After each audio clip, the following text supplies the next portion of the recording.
TII Item 454, January 25th, 2018, iOS 11.2.5 and iOS 11.3 Beta 1. Welcome to Today in iPhone. I like it a lot. Today in iPhone. Hey, Oh yeah! My beautiful iPhone, which I never have out of my hand and that I do everything with and has become an extension of who I am. This episode is brought to you by ButcherBox. For free bacon and $20 off your first box, go to butcherbox.com/TII and enter promo code TII. This episode of Today in iOS is brought to you by Casper. Get $50 off any mattress purchase by visiting casper.com/TII and using promo code TII. Welcome to the show. I'm your host, Rob, and you are listening to the Today in iOS podcast. First up, I want to thank Ben for sending in the artwork for today's show. Ben wrote the following. Hello, Rob. Well, it's time for me to give my contribution. Here's a photo of me and my fiance. We are from the beautiful Quebec province in Canada, and we took this picture at our Apple store in Laval, Quebec in 2017. It is now behind us and time to look forward to an amazing 2018. I wish everyone a beautiful, peaceful year. Regards, Ben and Giselle. Well, thanks, Ben and Giselle, for sending in the artwork. And folks, you can see this artwork in the free TI app via the bonus button for episode 454 or at Instagram.com/todayinios and also at Facebook.com/todayinios. And I added in the TII on that artwork with the over app. Folks, if you have some artwork and or music you have created on your iOS device that you would like to share with the audience, please email to me at todayinios@gmail.com and please make sure to include which app or apps you use to create said artwork and or music. For promo codes on episode 453, we offered up chances to win promo codes for the app Intervals.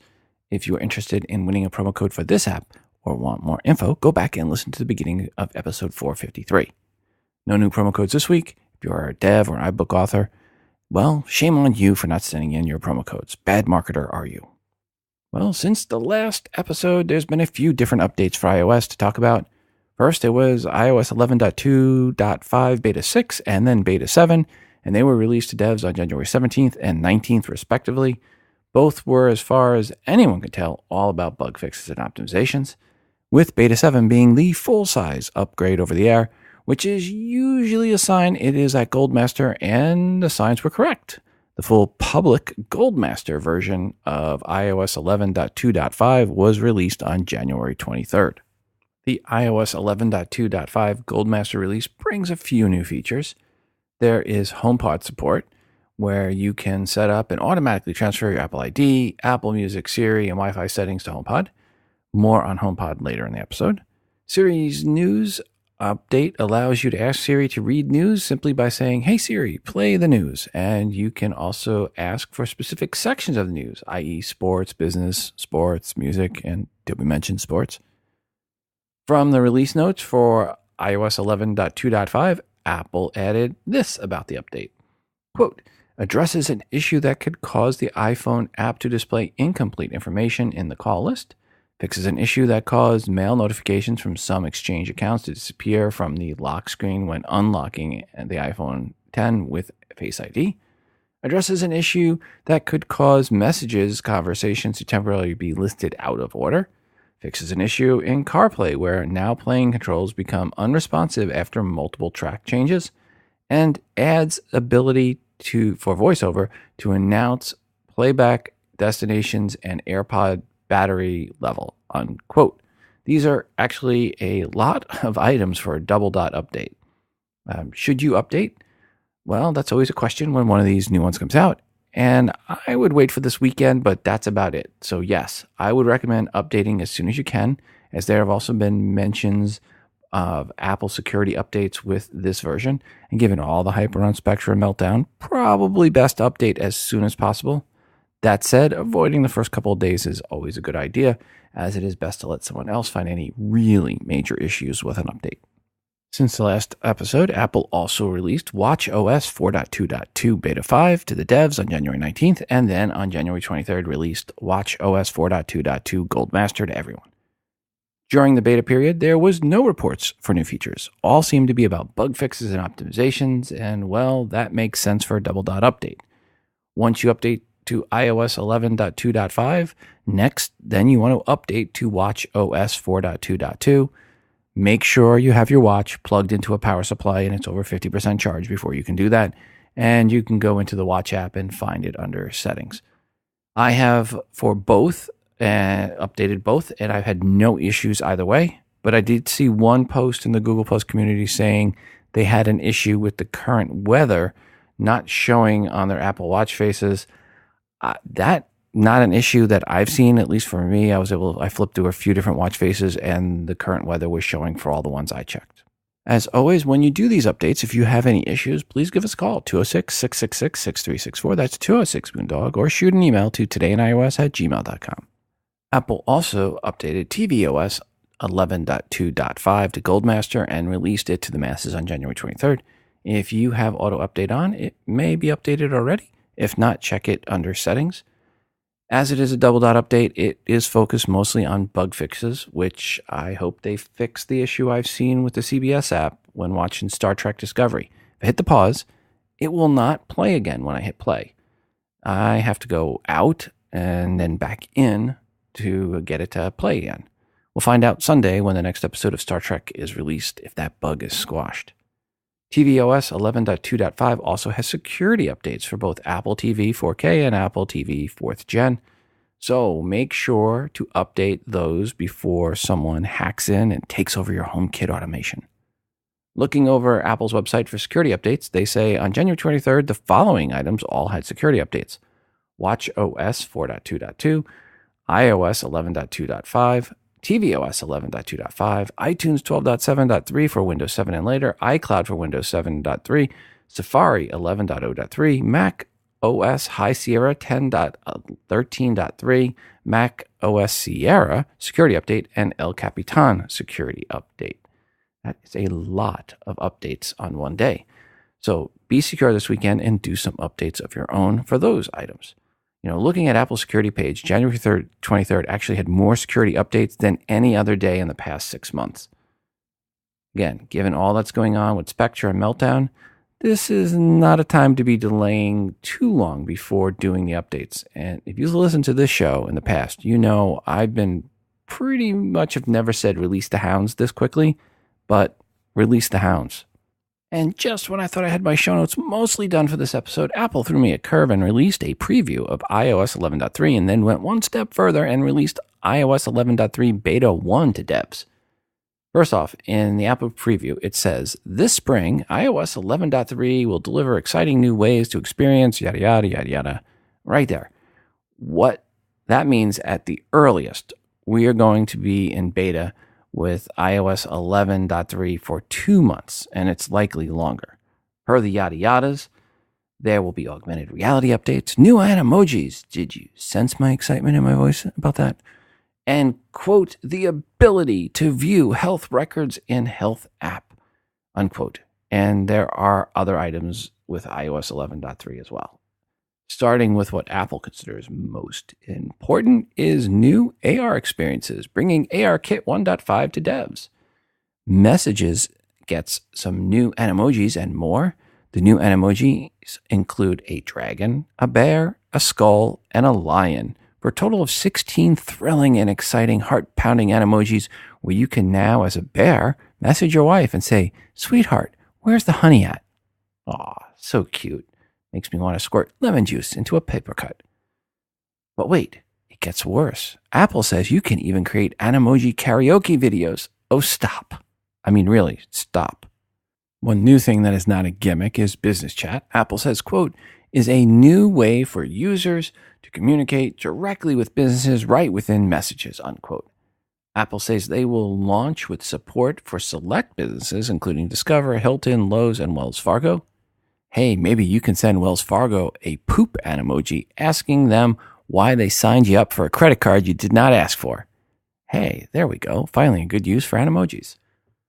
Apple says that business chat does not share the user's contact info with the business and gives users the ability to stop chatting at any time.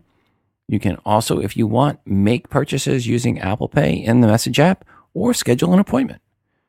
iOS 11.3 will also add new features to show the health of your battery and recommend if the battery needs to be serviced. Wonder what prompted Apple to do that.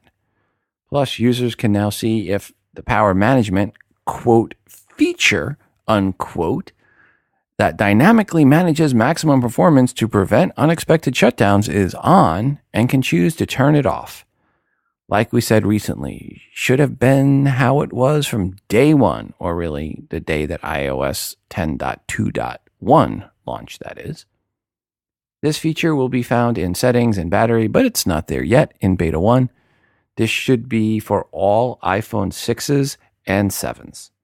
Another new big feature in iOS 11.3 is health records in the Health app. Per this, Apple said, quote, "The new health records feature brings together hospitals, clinics, and the existing health app to make it easier for consumers to see their available medical data from multiple providers whenever they choose. Patients from participating medical institutions will have information from various institutions organized into one view and receive regular notifications for lab results, medications, conditions, and more. Health records data is encrypted and protected with a passcode," unquote. My grandmother would have loved this feature. When I was younger, she would carry around in her purse all the time a list on a yellow sheet of paper of every time she ever went to the hospital from the time she was a kid until into her 80s. And she'd whip out this list anytime someone would mention hospitals or doctors. It's pretty funny in hindsight. Yep, she would have loved this feature. Some of the, quote, additional iOS 11.3 features, unquote, according to Apple are, quote, Apple Music will soon be the home for music videos. Users can stream all the music videos they want without being interrupted by ads. They can also watch the hottest new videos, the classics, or ones from their favorite artists back to back in new music video playlists. Apple News now makes it easier to stay up to date on the most important videos of the day with a new video group for you and improved top stories. HomeKit software authentication provides a great new way for developers to add HomeKit support to existing accessories while protecting privacy and security. Support for advanced mobile location, AML, to automatically send a user's current location when making a call to emergency services in countries where AML is supported, unquote. There will be other updates, changes as well, not covered. For example, the Apple Podcast app updated from version 3.4 to version 3.5. What changed? Yeah, I'll get back to you on that because it sure did not fix the issue of episode numbers not showing in the episode list. Just saying, Apple. Boo. Other things already found include iBooks.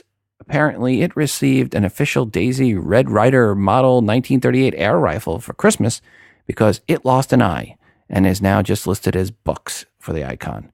And it was actually a good enough shot to knock out the eye in the settings app as well, where it is now listed as just books. In the App Store for updates, they added in the version number and the size of the update in the list of apps available for update. This is nice to know if the app is really, really big. You can skip it to a later time or when you have a much better internet connection. However, looking through the list, it points out how big some apps are. Why exactly does Angry Birds 2 need to be an over 500 meg or half a gig file size for its update? Yikes. For iPhone 10 users in the App Store app, when you install an app, there is now an animation that shows that you should double press the side button to confirm the install. They say this animation shows up in other places like when confirming Apple Pay. When you first update to iOS 11.3, you are greeted with a screen that says privacy and shows an icon of two blue people, kind of bluish people, shaking hands, kind of. The message says this icon will appear when an app, or an Apple app, or feature is asking to use any of your personal info. On that splash screen is another message from Apple where they say privacy is key and that every Apple product is designed to, quote, use on-device processing wherever possible, limit the collection and use of data, provide transparency and control over your information, build on strong foundation of security, unquote. Nice to see at least one of the tvOS creators that actually cares about your personal data and privacy. Just saying. For iPhone 10 owners, you can approve family purchases using Face ID in iOS 11.3, and spring officially kicks off on Tuesday, March 20th, so beta testing will be going on until then at least, and probably into at least mid-spring. I want to welcome a new sponsor to the show, ButcherBox. They send you meat, but not just any meat. They send grass-fed and grass-finished beef, free-range organic chicken, and heritage-bred pork. I live in Kansas City, and one thing we know in Kansas City is meat. This is the meat town, period. And the meat ButcherBox sent was great. How ButcherBox works is you choose from curated boxes, including a mix of high-quality beef, chicken, and pork, or you can customize your own box.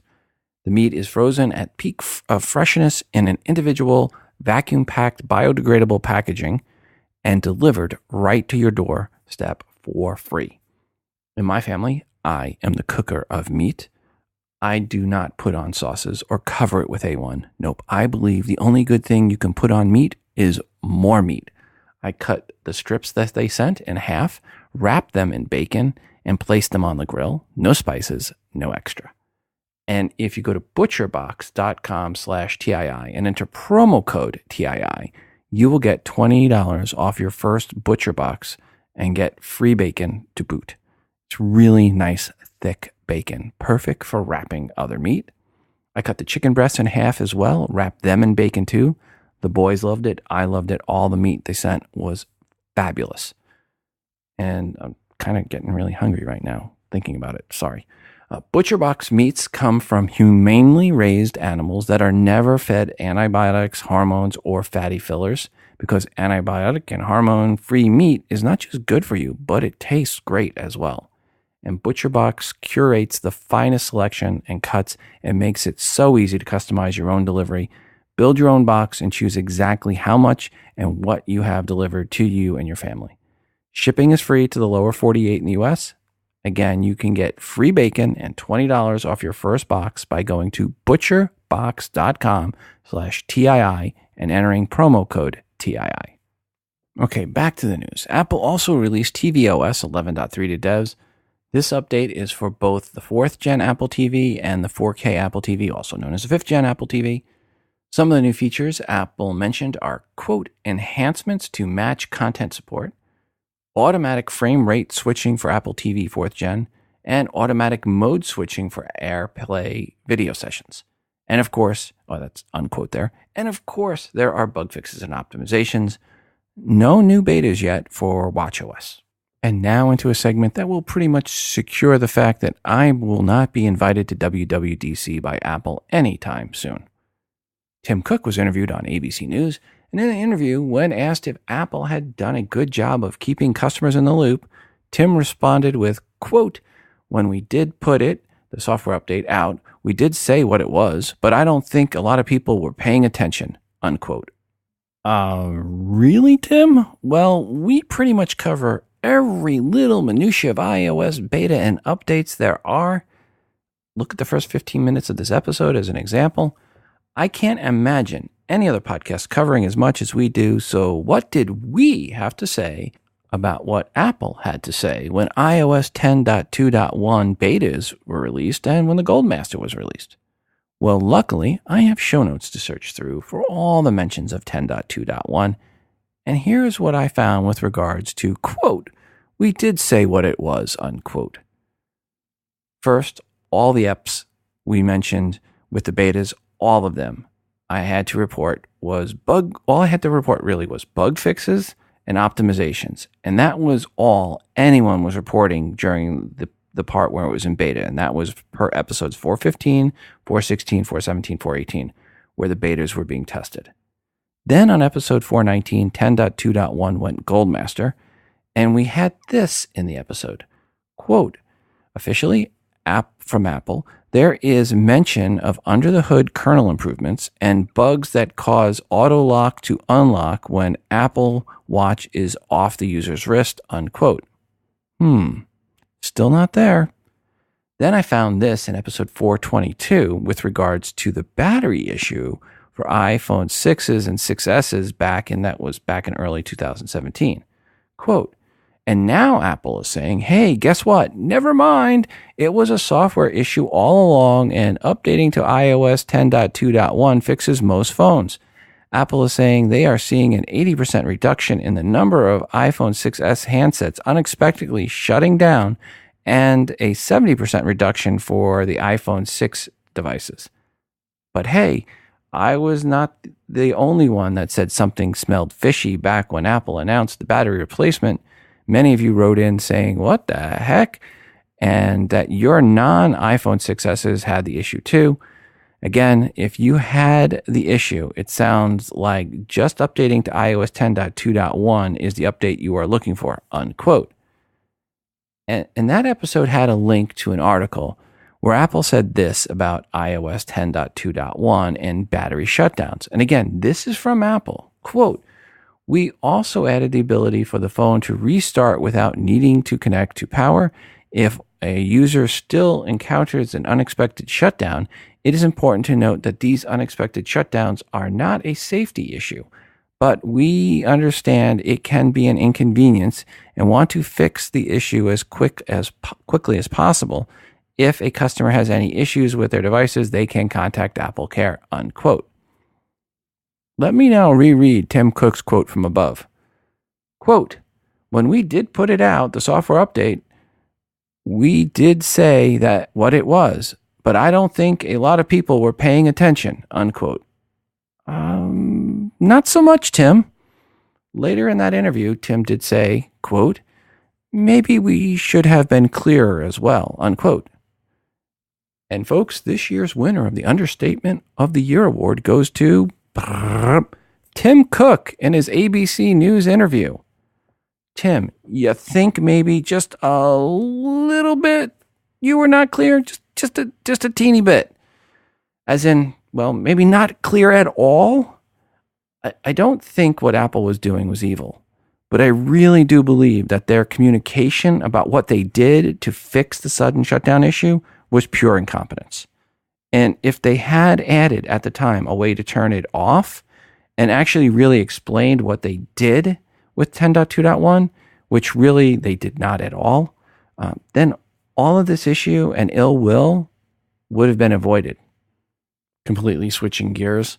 Weil Supplies last targeted as discounted Apple Watch Series 1 down to $180 for the 38mm version and $210 for the 42mm, both $70 below standard pricing.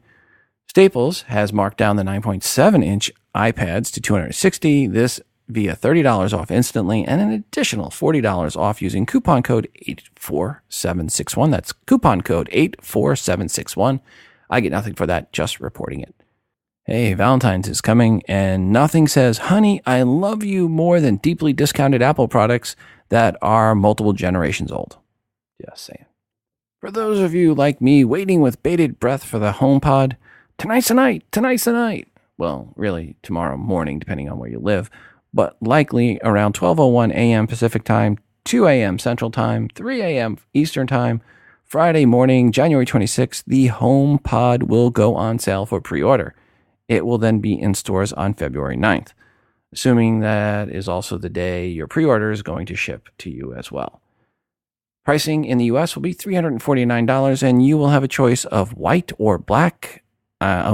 Space gray, that is. HomePod will be configured through the Home app on any iOS device running iOS 11.2.5 or later. Besides the US, it will also go on sale in the UK and Australia on the 26th. It will then roll out to France and Germany in the spring. Initially, HomePod will not support multi-room setup and will not support putting two in the same room for stereo pairing. But that update will be later in the year, so that's coming. And if you are someone buying two $349 HomePods to put in the same room for stereo, really? And do you have a daughter that is around 8 or 9 that I can set up with one of my sons? Because clearly you have way too much money, and that's the family he should be marrying into, or one of them should, or both of them. Some of the rumors leading up to Apple's announcing when you can order had Apple with 1 million units shipping to the US over the last couple of weeks, which for any other company's product would seem like a lot, but for Apple fanboys and their rabid demands, that really is just 500,000 stereo pairs. I think it's safe to say their servers will not be crushed with pre-orders, but they will likely sell out rather quickly if that 1 million number is accurate. Apple has also unveiled some additional details on the HomePod this week, which does include a guide for how the smart speaker can be controlled via the top surface. The top will respond to taps much like AirPods, but the primary way to interact will be via Siri. From Apple, quote, tap on the top of HomePod to play, pause, skip a song, or adjust the volume. Touch and hold the top to talk to Siri. You'll know Siri is listening by the LED waveform that animates with your every word, unquote. So single tap for play, pause, double tap for the next track, triple tap for previous track. And one interesting thing is you will be able to transfer phone calls from your iPhone to your HomePod. Quote, use HomePod to send messages using just your voice, and when you receive a text, Siri can read it for you. For hands-free conversations, start or receive a call on your iPhone and hand it off to HomePod, unquote. Now, maybe you'll be traveling to the US, the UK, or Australia when or after the HomePod launches, and you want to pick up one and bring it back to your country, which isn't one of those three. Well, if at home you speak anything but English, you are SOL. For now, at least, HomePod, for now, is an English language-only device. Future software updates will change that, but if your primary language is not English, you may want to hold off buying one in another country until your main language is supported. Now, if you are someone that goes online tonight and orders a HomePod or pair of HomePods, give me a call, 206-666-6364. That's 206-MOONDOG, or shoot an email to todayinios@gmail.com. Let me know how many you purchased, what color you got, and what's your lead time? When is it saying it's going to deliver for you? Hey, Rob. It's Bob from San Diego, and I have something interesting that I've found on the iPhone 10, and to lead into that, I'll talk about a Sun Conure I used to have that's passed on now. But one thing about that Sun Conure is she would only let me hold her, and she was a one-person bird. Now, how does that relate to the iPhone 10? Well, interestingly enough, maybe a few weeks ago, I was with my girlfriend, and I said, well, you really should try these animated emojis. I let her hold my phone, and I got it all set up for her to try the animated emojis, and it would not respond to her, and I thought, that's weird. So the only person that it would respond to is me. As soon as I took the phone in my hand, then the animated emoji started to work. But as soon as I handed it to her, then she wasn't able to use it. Well, a few weeks later, we were driving in the car. So I was talking to Siri. Hey, Siri, could you tell me whatever? I think I asked it to give me directions to a restaurant or something. So my girlfriend tried to have Siri answer a question for her on something else. So she was saying, hey, Siri, and Siri was completely ignoring her. So I believe that the iPhone 10 is a one-person phone. It's not something that someone else can pick up and use for things like Siri and the emojis and stuff. That stuff is dedicated to one person. So I thought that was interesting because that's something that's different on the iPhone 10 than previous iPhones that I've owned. Anyway, just passing that information on. Thanks for the podcast, and I will talk to you soon. Bob, thanks for the feedback. Into the email bag we go. Hi, Rob. Battery life is great on the new iPhone. I charge it at night, unplug it, and when I get up at 7 a.m., I literally listen to music and podcasts all day long with a few YouTube videos in between on my breaks. And when I get home around 7 to 8 p.m., I still have between 20 and 30% left. Great phone. By far the best iPhone Apple has made and well worth the high price tag in my eyes.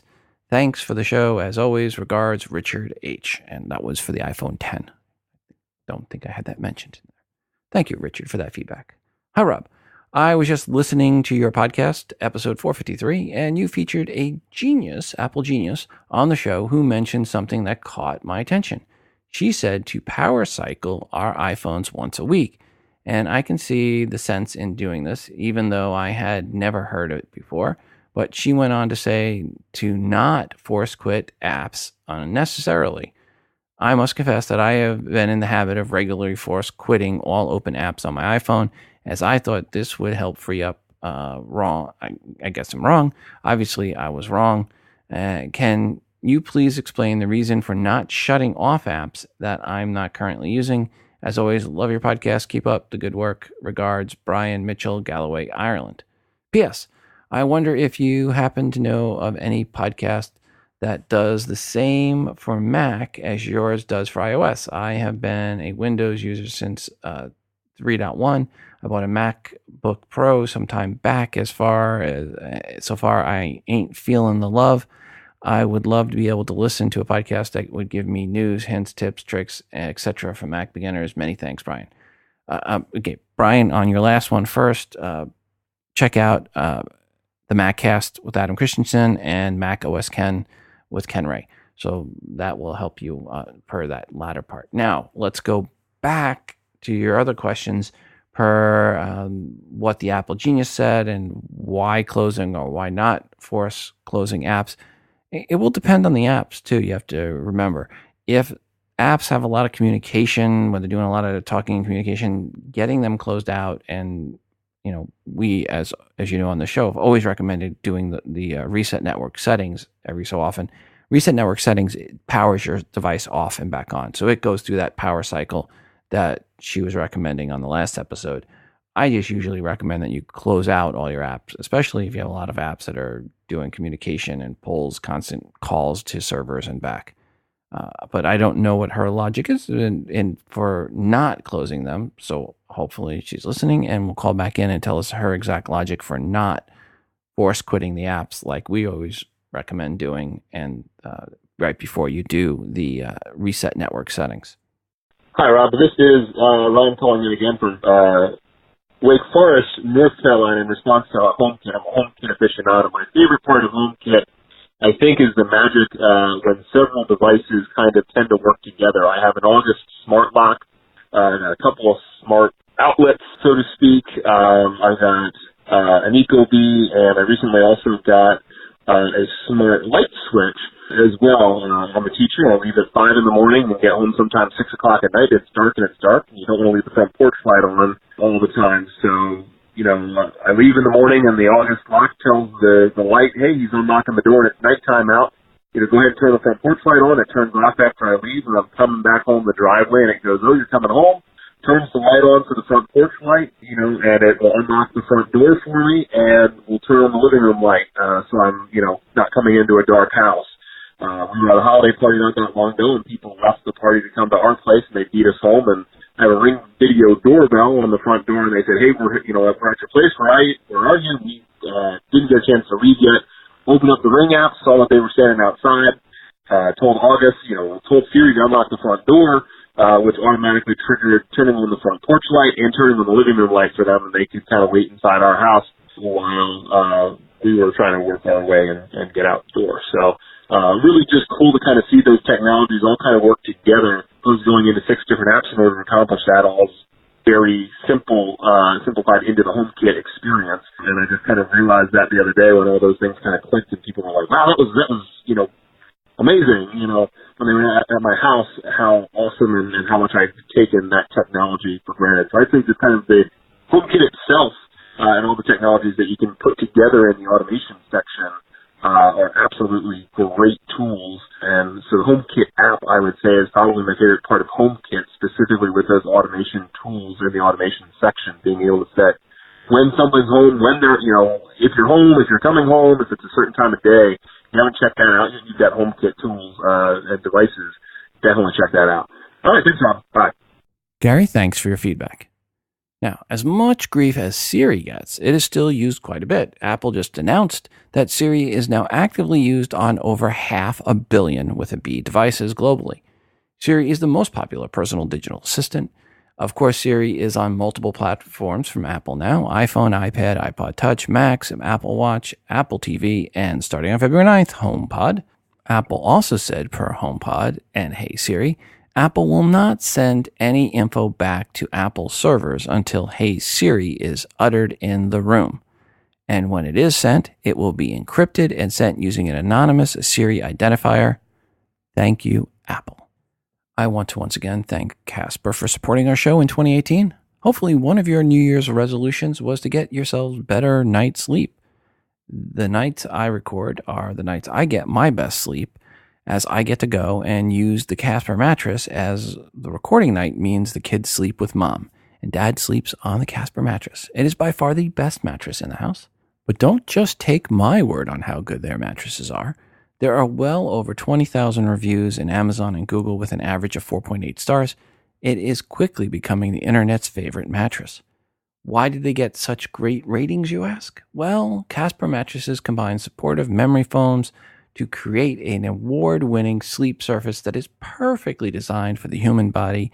It is engineered to soothe and cradle your natural curves. It is designed, developed, and assembled in the U.S. They offer sizes from twin to California kings with a great price. And with Casper, you can be sure of your purchase with Casper's 100-night risk-free Sleep On It trial. You don't like it, you get your money back. They come and pick it up and donate it to charity. If you go to casper.com/TII and use promo code TII, you will save $50 towards any mattress purchase. Terms and conditions apply. You order online and it is delivered right to your door. So no need to go out in the cold to get it either. Delivery right now is for the US and Canada, and it is free delivery. And when said mattress is delivered, it is in a squarish box that you think there is no way there's a mattress in there. But there is, and you cut it open, the package, and the mattress opens up and expands to form. It's actually really amazing. Just Google Casper mattress unboxing. Again, to save $50 on a mattress, go to casper.com/TII. Use promo code TII, all lowercase on the promo code. Again, casper.com/TII, promo code TII to save $50. Thanks, Casper, for the great mattress and for sponsoring this show. Apple are jerks. Or so says the FBI. Well, that is what FBI forensic expert Stephen Flatley said with regards to Apple security measures. Apple, as you know, has made it more and more difficult for the bad guys to get to your data by making it harder and harder to crack your device. The FBI said, quote, "At what point is it just trying to one-up things, and at what point is it trying to thwart law enforcement?" Unquote. Flatley also complained Apple recently made password guessing slower and changing the number of possible iterations from 10,000 to 10 million. Quote, "Password attempt speed went from 45 passwords a second to one every 18 seconds, using brute force methods." Unquote. Apple, for their part, holds on to the stance that strong encryption is vital for keeping its customers safe. Kudos, Apple. The FBI really is clueless when it comes to security, asking multiple times for backdoors just for the good guys. Yeah, that's how it works. Any backdoors are eventually used by bad guys too. And sometimes good guys become bad guys. So, Apple, if keeping my data safe and secure makes you jerks, well, you're the nicest jerks I know. A new report from Kaspersky Labs details Sky Go Free, which is a newly discovered strain of malware on Android, of course. That is some of the, quote, "most comprehensive and evasive surveillance tools we've ever seen for Android," unquote. And from the article, quote, "Sky Go Free's capabilities include covert video and audio capture, exfiltration of call logs, text messages, calendar data, and location data, keylogging, covert Skype recording, a reverse shell, geofence remote mic activation, turns your target's phone into a listening device, but only in certain locations, stealing WhatsApp messages by exploiting Android's accessibility suite, and forcing infected devices to connect to compromised Wi-Fi networks," unquote. Android users, enjoy. I think I'm going to stick with the operating system written by the guys that are jerks. Hey, Rob. Justin in Pennsylvania. I want to make something. I don't know if this comes up on your new show. I've listened all the way through the latest episode. And then the fact of the matter is that the whole, phone shutting down thing is not an Apple exclusive feature or problem, I mean, it's more, you see it a little bit more on the iPhone because the batteries are smaller, but there have been reports of Samsung phones and all that shutting down as well. The only difference is Apple tried to make it so that your phone wouldn't shut down and leave you wondering whether your phone will shut off at 30% or 10%. You know, it was very hard for users to know whether or not their phone was just going to randomly shut off on them. So that's why they slowed it down. I think the other biggest problem with this was that the engineering team was so impressed with themselves because this was a pretty interesting way to do it. I mean, if you really think about it, it's kind of amazing they were able to do something like this to keep your phone running. But Samsung, other phones like that, they do have the shutdown problem. You just don't notice it as soon because their batteries are larger, which we've all talked about before. I still think Apple should offer a larger battery package with a slightly thicker phone. I just think that, especially now that you're seeing the downside to the thinner phone, is that your battery degrades quicker. That's all. Just a quick thing there. Just, make sure everyone who might be thinking about switching or anything like that, the shutdown thing is a problem because smartphones have become much more smart and they take a lot more power to use the smarts inside them. And when your battery gets a little more degraded, then this happens. So it's an unfortunate thing between battery technology and what we expect from our phones. Just quick, I just wanted to make sure that was out there because it didn't seem like it was coming up on this episode. And if it is, I just want to make sure everyone knows that, this is a battery problem, not just an Apple problem. But the slowdown thing was an Apple decision, which I think we all decided was probably not the best decision to make. All right. Thanks very much. Have a great day. Bye. Justin, thanks for the feedback. And from the really Samsung, you're going to copy that feature from Apple as well. Comes word that Sammy was also slowing down older devices to keep them from suddenly shutting down. The Italian government launched a probe looking at both Apple and Sammy for this issue. Samsung, for their part, is denying they are copying Apple in this area, but the Italian government would disagree. Hey, Rob, this is Brent out here in Oklahoma City. Just got to listen to your latest podcast and was addressing or wanted to address, and then also had a question for you. The person was asking about if it was worth it for him to get Apple TV. I've actually done away completely with my satellite provider and went strictly to the Apple TV. And the other thing is that what they can do is they can get an antenna, which gives them, those are really inexpensive, and that'll pick up all their local stations to their TV for free, and then just use Apple TV and maybe subscribe to some of the services. I actually think they're going to save money that they would be paying cable or a satellite provider just by even subscribing to a few of the, things like Hulu and maybe even HBO or, those kinds of things. But get an antenna and get their local stations like that for free, and then just use their Apple TV for all their other stuff. That's what I've done, and I've been very happy with that. Now, I wanted to ask you a question. I know Apple was trying to introduce the one sign-in, and it is supposed to take care of all your, sign in to your DirecTV account or satellite account one time, and it's supposed to work on all these stations. And so I've got a friend that was trying to do this, and they have yet to get this to work well. Like, they've got it to work maybe one time and on one station, but they're having to reactivate rather than it just picking up that one sign-in. So are you having the same experience? Has Apple abandoned this idea, or what's your thoughts on that, or is it just a work in progress, or what? Anyway, I'd be interested to know so I could pass that on to them. Anyway, thanks a lot, and hope you have a Merry Christmas. Take care. Brent, thanks for the feedback. And per your question there at the end and the single sign-on, it works with some providers. So some cable providers, it works really well. It doesn't work with all cable providers, so it's still a work in progress. It's still something being rolled out for better mass adoption. But right now, it only works with some of your cable providers, not all, and not even most. Into the email bag we go. Hi, Rob. It's my AirPods' first birthday, so I thought I'd share my thoughts on them. They sound good. They are comfortable and stay in my ears. They have great battery life. They are very convenient. That's the good stuff. Now for the not so good. They are all of the above if you don't use VoiceOver and don't use more than one device.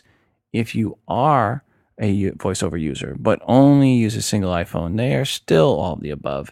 If you use VoiceOver and you use an iPhone and an Apple Watch, they do not work. It's almost impossible to get the AirPods connected to your phone and watch and to get VoiceOver output to switch when you touch either device. I have reported this to Apple several times, and I have waited patiently for each iOS update to get the fix I've been waiting for, but it has never arrived.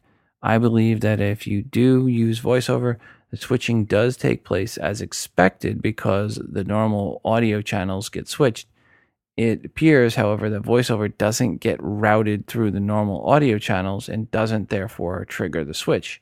It is possible to get the AirPods to connect with VoiceOver, but you've got to manually switch the VoiceOver off on the phone to make it work. This is not what I believe that Tim Cook promised me before I bought the AirPods. I use them every day, but this complete failure to deliver what was promised is unforgivable, and the fact that they've been out for over a year without a solution makes this even worse. The final, even more annoying thing about this is that before the AirPods were released, my Trex Titanium 2s were able to connect to both and do exactly what I expected from the AirPods. The connection problem that Apple promised us that the AirPods would resolve didn't exist. Due to the delays in releasing the AirPods in late 2016, I purchased the Beta 3 headphones, also equipped with a W1 chip. They had exactly the same problems with VoiceOver and multiple devices that the AirPods suffer from. I explained this to the salesperson when I picked up my AirPods. They seemed quite surprised when I demonstrated the failures on the AirPods in the Apple Store and assured me that the problem would be resolved with a software update. Here we are, 12 months down the road and still no solution. I hope this helps many of your VoiceOver listeners, and I'd like to hear their own experience with the AirPods. Still loving the show. Regards, Stuart Duncan in Dundee, Scotland. Well, thank you, Stuart, for that feedback. And if anyone wants to call in with their feedback, 206-666-6364, 206-MOONDOG, or shoot an email to todayinis@gmail.com. Back into the email bag. Hi, Rob. On episode 452, a caller asked about local channels on Apple TV. There are several systems available. The one we use is Tablo, Tablo TV. You do have to buy additional hardware, which is a separate TV tuner and streaming box. And with some models, you have to provide your own hard drive for the DVR capability. But it works very nice, and it has great tvOS and iOS interface. Beyond the hardware cost, there is an optional subscription fee for a 2-week on-screen guide. We went ahead and bought the lifetime subscription, which was the equivalent of paying 3 years in advance. So now we have no recurring fees for over-the-air programming.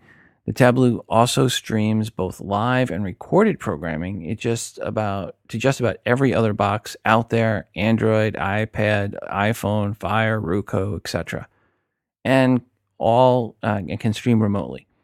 We do supplement this with a $35 a month subscription to DirecTV Now, which ties in nicely with the most of the apps like the History Channel, ESPN, etc.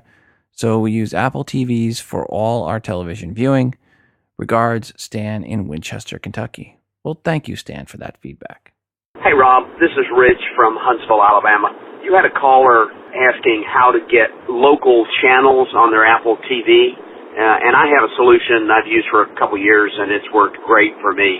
The Tablo, Tablo, is a over-the-air tuner that tunes in high-definition broadcast channels. It's got DVR functionality built in, and it has a great app for Apple TV, Roku, whatever you use.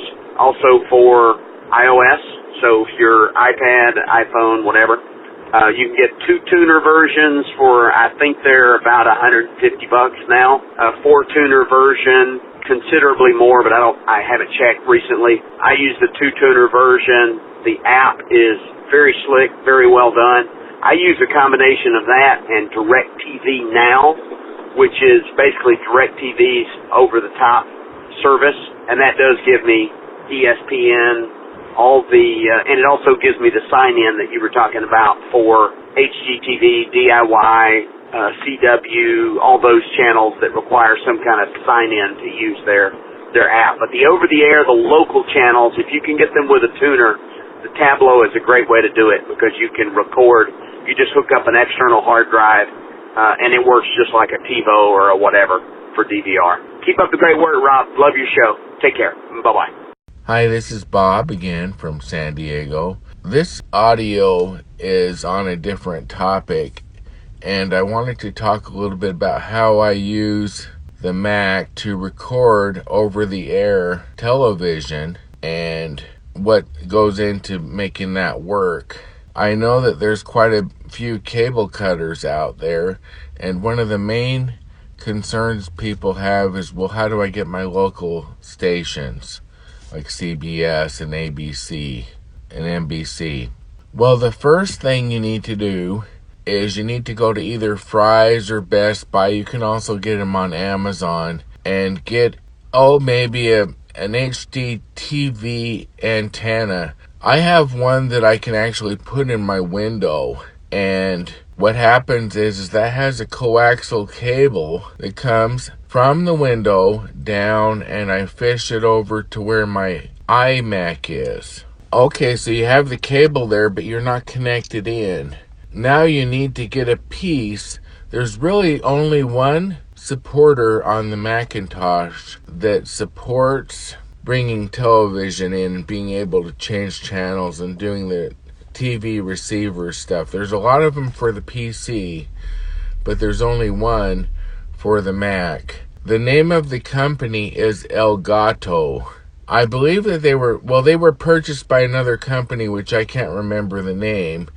But if you do a search on the internet for Elgato, then you'll be able to get what you need. Now, this thing is expensive. It's like $120 or more. $120 to $150. And what it is you plug it on one end. It has a coaxial male connector, and you just thread on the coaxial cable that's going out to the window, and then the other actually plugs into the USB port on the Mac. That's what you need as far as hardware connections. Now, Elgato has software that they include with that. It's like a dongle. It's not quite a dongle, but anyway, you know what it is. I explained how it connects in and what it looks like. They have software like an application. It's called ITV. You open that up, and it asks where you live at. You put in all your zip codes and everything, similar to what Windows Media Center used to be on the PC. So you put in all your information, where you live at, what city, what your zip code is, and it'll look up and it'll say, okay, these are possible TV connectors, like it'll say San Diego South or something is what I picked for me. Then what happens is when you buy this Elgato, it comes with, I'm not sure how long, it used to be a year, but I'm not sure. It's a TV guide. And when you go in there, you can it'll do a search and it'll find all the channels that you can pick up where you live at. So I have like 15. Some of them are in Spanish. Mine has NBC, Fox. It doesn't have CBS, but I can get the CBS app for that. It has ABC, it has PBS, and it has Fox, and it has, I can't remember, Warner Brothers or something else.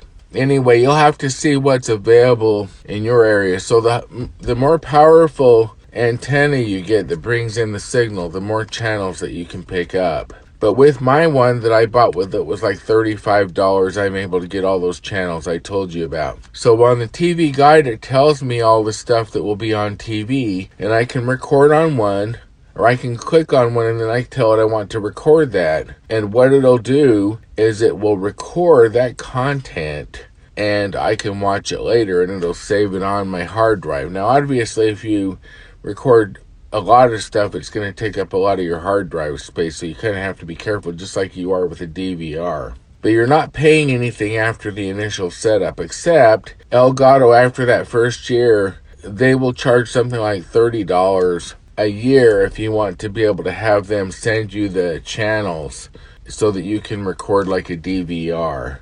If you don't want to do that, you could manually do it, but it's a pain. So it's worth it to me to just pay them the $30. So that way I can use it to record football games or anything I want. There's also, I have They TV on there, which has a lot of the old Leave It to Beaver and shows like that I record sometimes and I can watch. That's the answer to how to connect onto a Mac. There is no other dongle that I'm aware of. So this is the solution as I've described. Thanks a lot. Talk to you next time. Rich and Bob, thanks for your feedback. There's a new Kickstarter project from Hyper, the folks behind the Pearl, the iStick, and more. This new one has the pithy title of HyperDrive USB-C hub plus 7.5 watt QI wireless or QI wireless charger iPhone stand. Or you can just search for HyperDrive in Kickstarter. The HyperDrive USB-C hub is an 8-in-1 USB-C hub plus fastest 7.5 watt QI charger. Is it QI or is it QI? QI charger, wireless charger for the iPhone 8 and greater. It is also an iPhone stand with HDMI port, gigabit Ethernet port, SD and micro SD slots, 3 USB 3.1 ports, and a USB-C port. It offers wireless charging at the highest 7.5 watt mode. This is a nice device, which is why the $79 early bird sold out, as did the $99 offering, and it is currently at a price of $109 and climbing. If you want this one, don't wait. Search HyperDrive at Kickstarter.com and sign up for this one. They had a goal of 100K, and they are currently well over 425K and growing. Deliveries look to be April for the earliest early birds and then May for the other orders. Hey Siri, what are your New Year's resolutions? To spend more time with my favorite humans, like you. What are your New Year's resolutions? Consume better information, work out my processor more, and be a better all-around virtual assistant. What are your New Year's resolutions? To take up meditation. But I can never clear my cortex of all these questions humans keep asking me. What are your New Year's resolutions? To spend more time chilling out, maxing, relaxing all cool. Maybe play some virtual b-ball outside of the school. What are your New Year's resolutions? Actually, I'm already finished with my 2018 resolutions. Now, on to 2019 through 2075. I'm a planner. What are your New Year's resolutions? 2436 by 1125. Wait, you meant screen resolution, right? What are your New Year's resolutions? To be more helpful to you. And take up something new. Last year was high-lie. This year, maybe curling. Thanks again to Casper for their support of TII. And if you go to casper.com/TII and use promo code TII, all lowercase, you will save $50 off a mattress shipped right to your door. Again, go to casper.com/TII and use promo code TII. And before we go today, I want to remind you to send in your feedback to the show, 206-666-6364. That's 206-Moondog. Or record your feedback and email to the show at todayinios@gmail.com. Feedback can be a question or comment for something someone said on this episode, or it can be a question or rant you have about something else, an app or product review, good or bad. As long as it's iOS related, it is welcomed. And I'm always looking for new artwork to feature that you have created on an iOS device. Just put some TII branding on it and send it in. And of course, we're always looking for more music created on an iOS device to play on the show. This is your show, and your feedback is greatly desired. Also, don't forget to check out our moderated Google Plus community by going to todayinios.com/community. And a quick reminder, if you are an app dev or iBook author, email me if you want your app or iBook featured in the promo giveaway segment for free.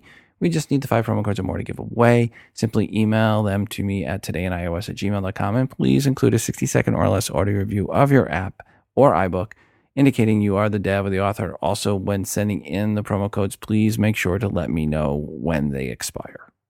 Today's show was again brought to you by ButcherBox.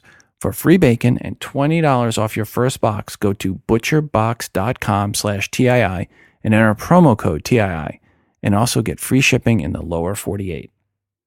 Finally, check out the TII app, which is free to use. Search for TII in the iTunes App Store. It is the best way to consume the show and to get push notifications each time a new episode of TII is released. It is fully voiceover friendly, of course. Please go right now and download the TII app to get the update. Until the next time, I'm your host, Rob, reminding you to phone different. This show is hosted on Libsyn.com and part of the Wizard Media Network. If you are looking for hosting, go to Libsyn.com. That's Libsyn.com for hosting for your podcast and for creation of your own smartphone app. The Today in iOS podcast can also be found on the free Stitcher radio app. Just search for TII.